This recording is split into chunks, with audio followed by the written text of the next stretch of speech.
अस्सलाम वालेकुम ख़ातिन हज़रात, मैं हूँ इसरार अहमद कसाना। जब आप वीडियो ये देख रहे होंगे, उस वक़्त तक प्रेज़िडेंट का जो इलेक्शन है, वो मुकम्मल हो चुका होगा, मुझे उम्मीद है। क्योंकि इस वक़्त हम देख रहे थे कि तमाम असेंबलीज़ में और नेशनल असेंबली में इलेक्शन जो हैं, वो शुरू हो चुके हैं। वोट की कास्टिंग हो रही है और मेरा ख़्याल है कि जब आप ये देखेंगे, तो इंशाअल्लाह उस वक़्त तक मामला जो है, वो सारे एक तरफ हो चुके होंगे और ज़ाहिर है कि लग रहा है कि ज़रदारी साहब जो हैं, वो सदर पाकिस्तान बन जाएँगे, जो कि जिस तरह के प्लान किया गया था। इसके साथ-साथ हम देख रहे हैं कि पीटीआई के हवाले से भी जो पॉलिसीज़ हैं, उनके ऊपर भी एक डिस्कशन चल रही है कि क्या मुफ़ाहमत हो रही है, क्या नहीं हो रही है, इमरान खान की क्या पोज़ीशन है इस हवाले से। बाकी जो मामलात हैं, उनका सबका तज्ज़िया करते हैं और हमें जॉइन कर रहे हैं लाहौर से सीनियर सहाफ़ी जनाब सलमान आबिद साहब, उनसे बात करते हैं। हियर कम्स सलमान भाई। अस्सलाम वालेकुम जी। जी, वालेकुम सलाम जनाब। सलमान भाई, बहुत-बहुत शुक्रिया, thank you very much for your time. एक तो ज़रा ये इलेक्शन से ही ज़रा शुरू कर लेते हैं, सदर साहब का जो हो रहा है। इसमें जो महमूद अजहरी साहब ने कोशिश की थी कि इलेक्शन पोस्टपोन किया जाए क्योंकि हाउस उनके बकौल इनकम्प्लीट था। तो लेकिन इसके बावजूद हमने देखा कि वो इलेक्शन कमीशन ने उनकी बात नहीं सुनी और वो जो पेशावर हाई कोर्ट का जो एक फैसला था उसको भी उन्होंने उड़ा दिया और बल्कि लोगों का हल्फ भी ले लिया। तो ये सूरत-हाल जो है ये कैसी बन रही है? क्या इसके अंदर से कुछ खैर बरामद होने की उम्मीद है जी आपको? देखिए कसाना साहब, पाकिस्तान में इस वक़्त कोई आइन और कानून की हुक्मरानी नहीं है। यहाँ एक खास माइंडसेट के साथ पूरे सियासी निज़ाम को चलाने की कोशिश की जा रही है। अदालतें क्या फैसला देती हैं, आइन क्या कहता है, कानून क्या कहता है, इससे कतई नज़र हमारी अपनी ख्वाहिशात क्या हैं, वो ज़्यादा बालादस्त है। इसीलिए आपने देखा कि पेशावर हाई कोर्ट के फैसले के बावजूद उन लोगों से जो मखसूस नशिस्तों पर इलेक्ट होके आए, जो पीटीआई की नशिस्तें थी, उनसे हलफ भी ले लिया गया और हाउस को मुकम्मल भी कर लिया गया। क्योंकि तय तो पहले से ये था कि किसी भी सूरत में पीटीआई को मखसूस नशिस्तें नहीं देनी है और जब नहीं देनी है तो उसका कोई तरीकाकार सियासी तौर पे ढूंढ लिया गया और वो हो गया। अब सदर मुमलिकत जो है आसिफ अली जरदारी साहब कुछ देर के बाद जो है पाकिस्तान के सदर बन जाएंगे, दूसरी दफा वो सदर मुंतखब हो रहे हैं, बड़ी बात है, उनकी बड़ी कामयाबी है। लेकिन ये सारा जो खेल है, ये एक अरेंजमेंट के तहत हुआ है, ये ज़हन में रखिएगा। और एक सियासी अरेंजमेंट भी हुआ है और एक सियासी कुव्वतों का एस्टैब्लिशमेंट के साथ भी अरेंजमेंट हुआ है और ये उसी अरेंजमेंट के नतीजे में इंतखाबात हुए हैं, पार्लियामेंट बनी है, हुकूमत बनी है, वफाकी और सूबाई हुकूमतें बनी है और गिव एंड टेक भी हुआ है कि किसको क्या हिस्सा देना है। मसलन देखिए ना, अब इस खेल का कितना शानदार हिस्सा है कि एक साबिक वजीर दाखिला जो है सरफराज बुख्ती साहब, जो निगरान हुकूमत के वजीर थे, उनको निकाल कर बलूचिस्तान का वजीर आला बना दिया गया। अब कहा जा रहा है कि मोहसिन नकवी साहब जो है वो उनको जो है वो वहां तक महदूद नहीं रखा जाएगा पीसीबी तक, बल्कि अब उनको एक और इनाम के तौर पर जो है वो वजीर दाखिला या मुशीर दाखिला बनाया जा रहा है। फिर इसी तरह से मुर्तजा सोलंकी साहब ने जो खिदमात अंजाम दी है उनको भी हुकूमती इत्तेहाद का सेनेटर बनाने की कोशिश की जा रही है। तो ये सारा खेल पहले से तयशुदा खेल का हिस्सा था ना जी। और इसी के अंदर देखिए ना, निगरान हुकूमतें की जानिबदारी अब आपको समझ आ जानी चाहिए ना कि वो कितने जानिबदार थे, किस एजेंडे पे काम कर रहे थे, किस जमात को सपोर्ट करनी थी, किस जमात को लाना था, किस जमात को बाहर निकालना था। अब कोई ढकी छुपी बातें तो नहीं रह गई हैं। फिर जो फैफन की रिपोर्ट आई है और जो पिलडेट की रिपोर्ट्स आई हैं, अब पिलडेट जैसे इदारे ने भी अपनी बड़ी भरपूर रिपोर्ट जारी की है और कहा है कि इलेक्शन में जितनी बेजाब्तगियां हुई हैं, फॉर्म 45, 46, 47, 48, उन्होंने बड़ा स्ट्रांगली क्रिटिसाइज किया इलेक्शन कमीशन के किरदार के बारे में। तो ये सारा खेल तो एक मैनेज हुआ है ना, ये जो मैं बार बार आपके प्रोग्रामों में कहता था कि इलेक्शन से पहले एक इलेक्शन हो रहा है और यहाँ इलेक्शन से पहले भी एक इलेक्शन हुआ और फिर आपने देखा कि इलेक्शन डे की रात को भी एक इलेक्शन हुआ है और जो रात 11 बजे से 7 बजे तक खेल खेला गया, उसके नतीजे में ये सारा खेल खेल लिया गया। तो अब आपने अपनी मर्जी और मंशा के मुताबिक हुकूमतें तश्कील दे दी हैं, वफाकी और सूबाई, और आपने अपनी मर्जी के लोगों को भी लेकर आ गए हैं, जिन जिन को लेके आना था, जहां जहां बिठाना था वो भी बिठा दिया गया है। तो अब ये सारा खेल जो है अब चलेगा किसके सहारे? यानी ये सारा खेल सियासी कुव्वतों के हाथ में नहीं है, ये सारा खेल इस्टेब्लिशमेंट के हाथ में है। अब इस्टेब्लिशमेंट के पास इसका रिमोट कंट्रोल है। जो थोड़ी सी ऊंचा चाँच ऊंचा करेगा, उसके पीछे जो है वो एक पूरा का पूरा खेल का जो स्क्रिप्ट है उसमें बटन हिलाए जाएंगे कि जनाब ये आपका मैंडेट असली नहीं है। यानी अगर कहीं एमक्यूएम बोलेगी तो उसको बावर करवाया जाएगा कि आपका मैंडेट जाली है। अगर कहीं शहबाज शरीफ साहब या मुस्लिम लीग नून के लोग बोलेंगे तो उनको बताया जाएगा। इसी तरह से पीपल्स पार्टी वाले बोलेंगे तो उनको बताया जाएगा, फिर उनके पीछे फंक्शन लीग लगा दी जाएगी सारी की सारी। तो ये सारा खेल के ताने बाने जाहिर कर रहे हैं कि पाकिस्तान में इस वक्त एक जमहूरी अंदाज में और एक शफाफ तरीके से इंतखाबी अमल नहीं हुआ, बल्कि ये पहले से तयशुदा खेल के हिस्से के तहत स्क्रिप्ट के अंदर रंग भरे गए। लेकिन सलमान भाई, आपने ये जो सारा मंजरनामा आपने ड्रॉ किया है, ये तो एक शर्मनाक किस्म की सूरत हाल नजर आ रही है। देखे ना, इंसान के अंदर एक थोड़ी सी अपनी कोई हमीयत, कोई गैरत भी तो होनी चाहिए ना। हमारा ये जो सियासी अशराफिया है, क्या अब इनका ये एंड नहीं आ गया कि ये इतने एक्सपोज हो चुके हैं, इतने एक्सपोज हो चुके हैं कि कोई हद नहीं रह गई। तो इस तरह के सेटअप के अंदर अगर ये परफॉर्म करेंगे पुतलियों की तरह, तो क्या इनकी वैल्यू होगी? कोई पीछे से इनको खटखटा रहा होगा, खींच रहा होगा, कोई चला रहा होगा, जिस तरह आपने फरमाया कि जनाब ये एस्टेब्लिशमेंट इनको कर रही होगी। तो ये कैसे बिहेव करेंगे? क्या इनका ज़मीर नहीं होगा? ये कैसे एक्ट करेंगे? मुझे समझ नहीं आ रहा। देखिए ना, बात यह है किसाना साहब, आप पाकिस्तान से बाहर बैठे हैं, मैं पाकिस्तान के अंदर बैठा हूं। पाकिस्तान में बैठने वाले और पाकिस्तान से बाहर बैठने वाले सोचने समझने वाले लोग जो हैं, हमारे पूरे रियासती निजाम पर सवालात उठा रहे हैं और उस पर मातम कर रहे हैं। अभी कल एक जज जो है, जिन्होंने पीटीआई के लोगों की जमानतें ली हैं, जो 9 मई के वाकयात में थे शामिल, बकौल उनकी जमानतें हुई हैं, तो उन जज का कल ट्रांसफर कर दिया गया कि आपकी हिम्मत कैसे हुई कि आपने इनकी जमानतें ली है। यानी आप पेशावर हाईकोर्ट के फैसले को किसने माना है? किसी ने माना है आपके सामने? या इसी तरह से इस्लामाबाद हाईकोर्ट के फैसले चल रहे थे, लाहौर हाईकोर्ट के फैसले चल रहे थे, कोई मान रहा था? तो आप तो खुद एक रियासती इदारे के खिलाफ खड़े हो गए ना। इसी तरीके से आपने अवामी मैंडेट का भी फैसला नहीं माना। इसी तरीके से आपने पूरे इंतजामी और ब्यूरोक्रेटिक सिस्टम को जिस तरीके से ढाल बनाया हुआ है और जिस तरीके से हथियार बनाया हुआ है, तो उससे आपके निजाम की क्रेडिबिलिटी तो नहीं हो रही, बल्कि अब इसका खेल का मंतकी अंजाम ये निकल रहा है कि कल तक जिन इदारों के बारे में लोगों के नजरों में पर्दे थे, वो पर्दे टूट गए, वो पर्दे खुल गए। लोगों को पता चला है कि हमारा रियासती निजाम किस तरीके से ऑपरेट होता है, कैसे पसे पर्दा कुव्वतें अपना खेल खेलती हैं, कैसे ब्यूरोक्रेसी जो है वो एक आला कार के तौर पर इस्तेमाल होती है, कैसे जुडिशरी उसका हिस्सा बनती है, कैसे मीडिया उसका खेल का हिस्सा बनता है, फिर कैसे सियासी जमातें जो है वो गिव एंड टेक के नाम पर आइन, जमहूरियत, कानून के खिलाफ या सियासत के खिलाफ खड़ी होती हैं, कैसे उसके अंदर वो अपनी पावर पॉलिटिक्स के डायनामिक्स को खेल कर अपने लिए हिस्सेदारी पैदा करती हैं। यानी इस पूरे खेल में सिर्फ रियासती निजाम, सियासी निजाम और माशी निजाम ही नहीं, बल्कि आम आदमी को भी पता चला है कि वो कहाँ खड़ा है, उसकी कितनी हैसियत है, उसके वोट से कितनी तब्दीली आ सकती है और कितनी तब्दीली नहीं आ सकती है।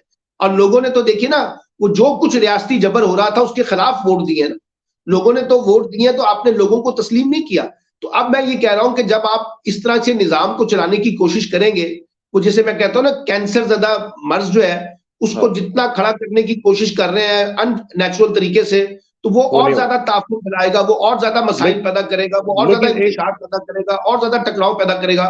तो ये मसले का हल नहीं है जिस तरह से हम अपने रियासती निजाम को चला रहे हैं। अच्छा, जिन लोगों से बात की जाती है ना, उनसे जब डिस्कशन होती है तो लोग कहते हैं जी कि ये इसरार साहब, ये पहले भी होता रहा है, ये आज कोई नई बात नहीं है, ये शुरू से जब से पाकिस्तान बना इस तरह ही होता रहा है। फर्क सिर्फ ये है कि रिसीविंग एंड पे कोई कभी ए होता है, कभी बी होता है, कभी सी होता है, लेकिन ये सबसे पहले से होता रहा है। तो क्या ये वाकईतन पहले इसी तरह होता रहा है, या अब कुछ ज्यादा नई किस्म की डिग्रीज इन्होंने ले ली हैं? और लेकिन इसमें भी दो पहलू है।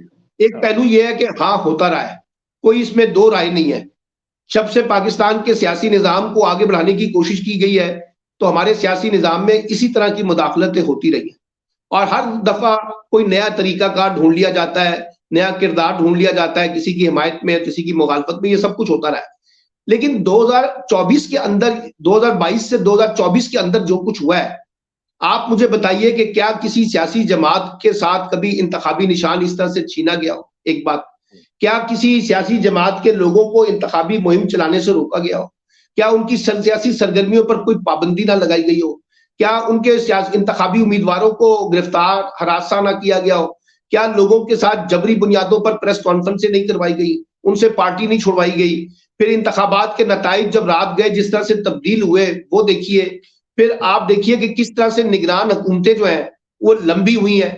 फिर किस तरह से निगरान हुकूमतें कहती थी हमारा तो काम शफाफ इलेक्शन करवाना है ही नहीं, ये तो इलेक्शन कमीशन का काम है, हम तो पिकनिक पे आए हुए हैं। फिर उसके बाद आप देखिए कि अब निगरान हुकूमतें किस तरह से आने वाली हुकूमत के साथ इक्तदार के खेल का हिस्सा बनते जा रही हैं। फिर आप देखिए कि जुडिशरी के साथ कभी आपने ये हालत देखी हो कि जजेस कह रहे हो कि भाई आप हमारे पास ना आए, जमानतें हमसे ना करवाएं, वहां जाके प्रेस कॉन्फ्रेंस करें। वहां अपनी बेबसी का इजहार कर रहे हो, कहीं जजेस जो है वो रिजाइन कर रहे हो, कहीं ब्यूरोक्रेसी रिजाइन कर रही हो, कहीं आरओ जो है रिटर्निंग ऑफिसर जो है वो चैलेंज कर रहे हो, यानी इतना कुछ हुआ है।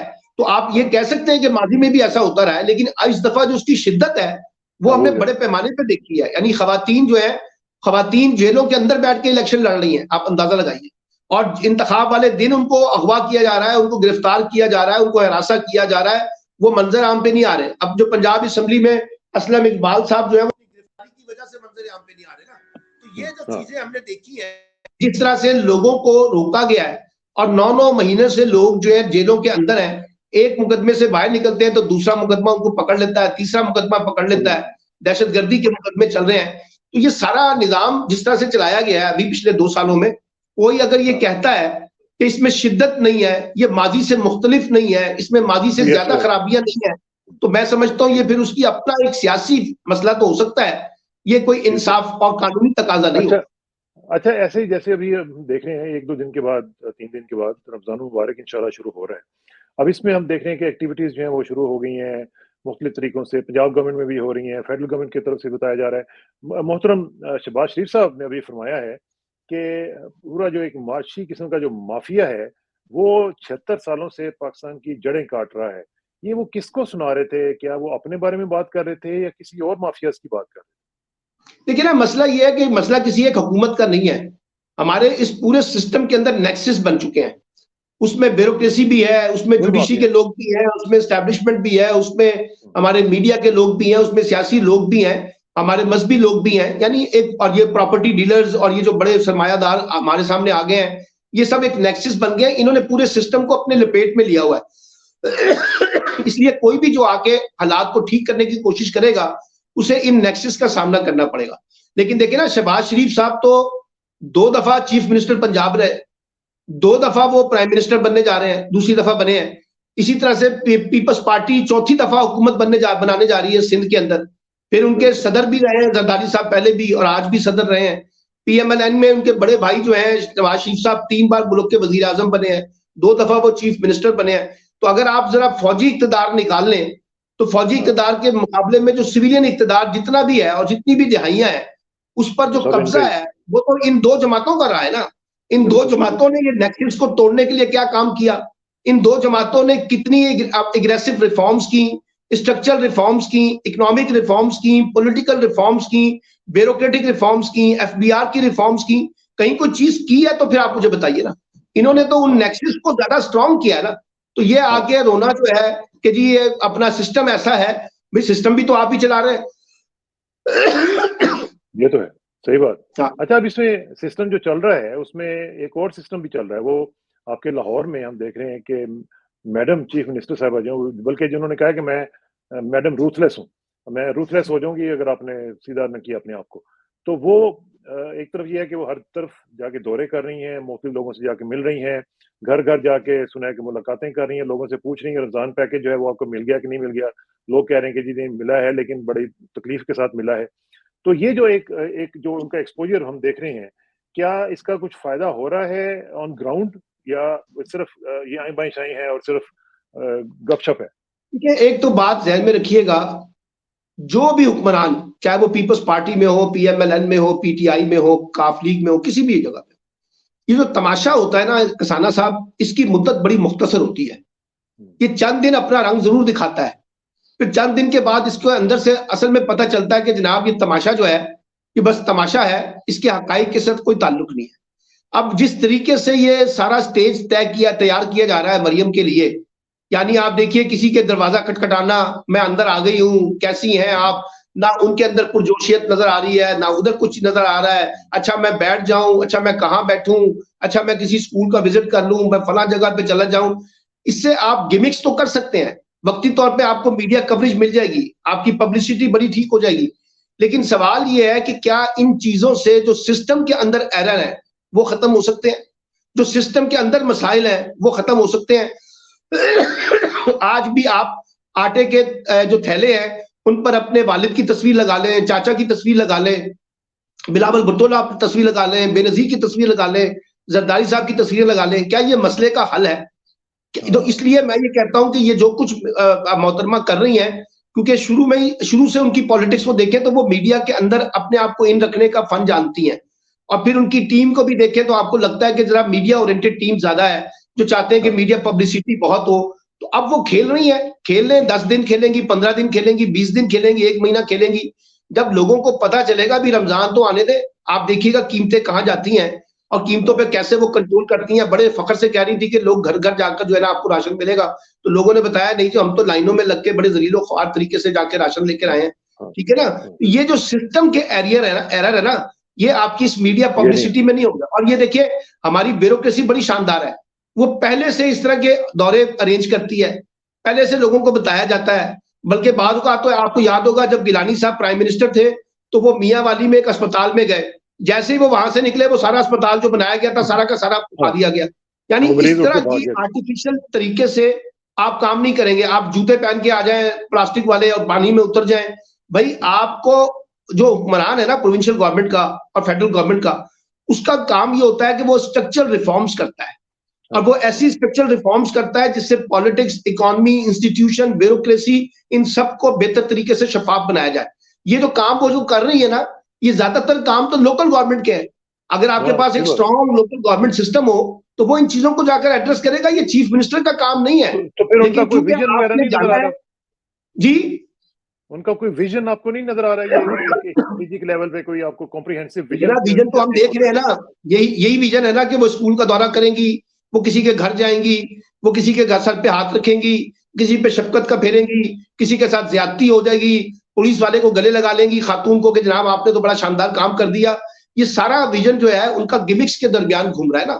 तो अभी तक तो मुझे कोई ऐसी खास बात नहीं लगी है। मुझे लगा है जैसे याद होगा आपको शहबाज शरीफ साहब जब आए थे तो ये उसी मॉडल को वो कॉपी करने की कोशिश कर रही है ना। अपने आप को शहबाज स्पीड के मुकाबले में मरियम स्पीड का नाम देंगी, उससे पहले मौसम नकवी स्पीड थी, उसको भी ब्रेक करेंगी। देखिए मैं कितनी एक्टिव हूँ, और यंग भी है वो, और यकीनी तौर पर भागदौड़ मुतहरिक है, फाल है। तो वो ये इस तरह की चीजों के साथ अपना वो सॉफ्ट इमेज मीडिया में बनाएंगी। और फिर माशाल्लाह मीडिया में भी ऐसे ऐसे पहलवान लोग मौजूद हैं जो कहेंगे कि जनाब पाकिस्तान में इंदिरा गांधी पैदा हो गई है, पाकिस्तान में तो एक ऐसी खातून पैदा हो गई है जिनके पास सिर्फ सियासत ही सियासत है, और इतनी सोच है, इतना विजन है, और वो करप्शन पे जीरो टॉलरेंस है, औरतों के इश्यूज के ऊपर जीरो टॉलरेंस है, बच्चों के साथ ज्यादती पे जीरो टॉलरेंस है, गवर्नेंस पे जीरो टॉलरेंस है। भाई हम तो देख रहे हैं अपनी आंखों के सामने जो कुछ पाकिस्तान के अंदर हो रहा है। अच्छा, इनके जो अंकल हैं मोहतरम डार साहब, उन्होंने ये कहा है कि एक नया उन्होंने फलसफा दिया। उन्होंने कहा जी कि अब सब कुछ भूल जाएं, जो हो गया, इलेक्शन हो गए, जिन्होंने जीतना था वो जीत गए, अब जरा लेट्स मूव फॉरवर्ड करते हैं और सब कुछ भुला दें, मिलजुल के आगे चलते हैं। अब मुझे ये बताएं कि ये कौन सी मुफाहमत है कि आपने शब खून मारा, आपने इलेक्शन जीत लिया, इलेक्शन छीन लिया, उनसे सीटें जीत ली, उनसे आपने मेजोरिटी उनकी छीन ली, अब आप कह रहे हैं कि जी लेट्स मूव फॉरवर्ड, यानी आप चोरी करके कह रहे हैं कि जी चलो भूल जाओ, कोई गल नहीं, आओ चलने हैं, खैर ही। देखिए ना जी, पहली बात ये है कि गन पॉइंट के ऊपर मुफाहमत हो रही है। देखिए ना, कल तक तो हमें ये पता था कि साहब डार साहब इकोनॉमी के सबसे बड़े एक्सपर्ट है पाकिस्तान में। अब हमें पता चला है कि नहीं, इकोनॉमी के साथ साथ वो फॉरेन अफेयर्स को भी बहुत अच्छा डील करते हैं, इसलिए अब उनको अमूर खारजा के अंदर लेके जाने की कोशिश की जा रही है। हालांकि इतलात ये है, जिन लोगों ने फैसला करना था उन्होंने ये फैसला किया था कि साहब डार साहब इकोनॉमी के करीब नहीं आएंगे, ठीक है ना, और इसीलिए उनको वो ओहदा नहीं दिया गया। एक बात।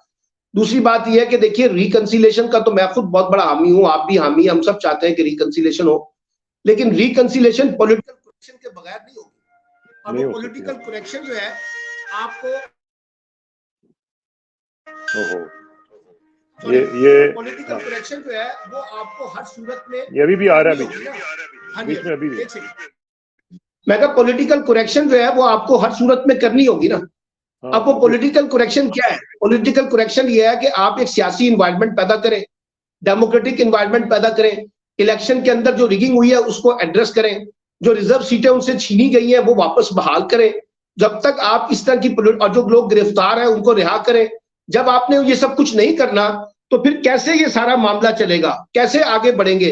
अभी जो मट्टी पाव वाली बात है ना जी, आप पिछली बात में भूलें। इसका मतलब है कि जो कुछ हमने गंद किया है और जो कुछ हमने बदअमाली की है उसको भूल जाए और आके हमारे साथ इक्तदार के अंदर शरीके कार बन जाए। मिसाल के तौर पे बहुत तनकीद हो रही है कि पीटीआई ने बड़ा इमेच्योर मुजाहरा किया और पीपल्स पार्टी के साथ इत्तेहाद नहीं किया। अगर वो पीपल्स पार्टी के साथ इत्तेहाद कर लेते तो वो हुकूमत बना सकते थे। लेकिन सवाल मेरा आपसे ये है कि जिन लोगों ने हुकूमत बनने देनी थी उन्होंने ये हुकूमत बनने देनी थी, ठीक है ना। इसलिए पहली बात। दूसरी बात यह कि हर पार्टी का अपना एक राइट है, वो किसके साथ इत्तेहाद करना चाहती है और किसके साथ इत्तेहाद नहीं करना चाहती है।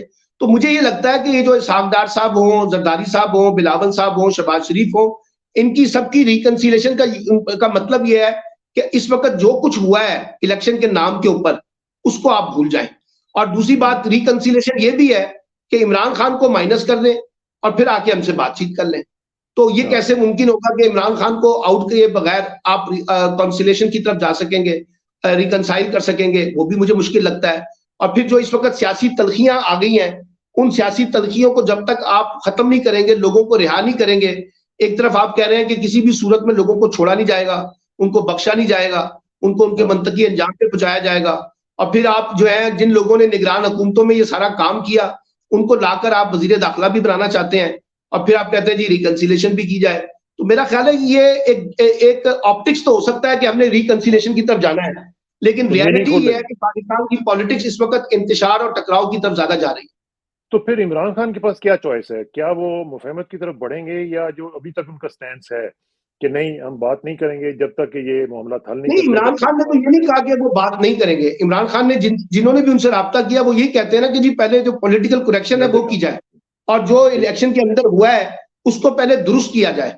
और आप देखिए उन्होंने अब थोड़ा सा रास्ता निकाला है, और बाकी सियासी जमातों के साथ भी वो अपने आप को अलाई कर रहे हैं। लेकिन ये है कि अभी जो खेल जिन लोगों ने तैयार किया हुआ है, लगता यह है कि उनका एजेंडा ये नहीं है कि पीटीआई के लिए कोई लेवल प्लेइंग फील्ड जो है वो प्रोवाइड करनी है, उनके लिए कोई सियासी रास्ता निकालना है। तो जब तक वो कुछ नहीं तय कर पा रहे तो चीजें कैसे आगे बढ़ेंगी, ये भी तो एक सवाल है ना जी हमारे सामने। तो ये डिपेंड करता है हुकूमत के ऊपर, एस्टैब्लिशमेंट के ऊपर, और पीटीआई के अंदर अगर कोई पॉलिटिकल मैच्योरिटी इस तरह से पैदा होती है कि जी चीजें आगे जानी है, तो फिर गिव एंड टेक होगा ना। कुछ आपको उनकी बातें भी माननी पड़ेगी, उनके लिए भी रास्ता निकालना पड़ेगा, और उनकी भी पॉलिटिकल करेक्शन करके ही आप आगे बढ़ सकेंगे। सलमान भाई, ये जो अभी बात हो रही है कि इमरान खान की जिंदगी को खतरा है, और खास तौर पर जिस तरीके से अभी रिसेंटली आपने देखा सीटीडी का जो मामला हुआ, 3-4 लोग इन्होंने पकड़े, और वो भी पता नहीं कौन थे, उनके बारे में कुछ पता नहीं है, कि बताया गया कि जी बाहर से आए थे अफगानिस्तान से और वो पकड़े गए हैं और उनके पास नक्शे भी थे, सब कुछ। इसके बाद एक महसूस किया जा रहा है कि इमरान खान की जिंदगी को खतरा है।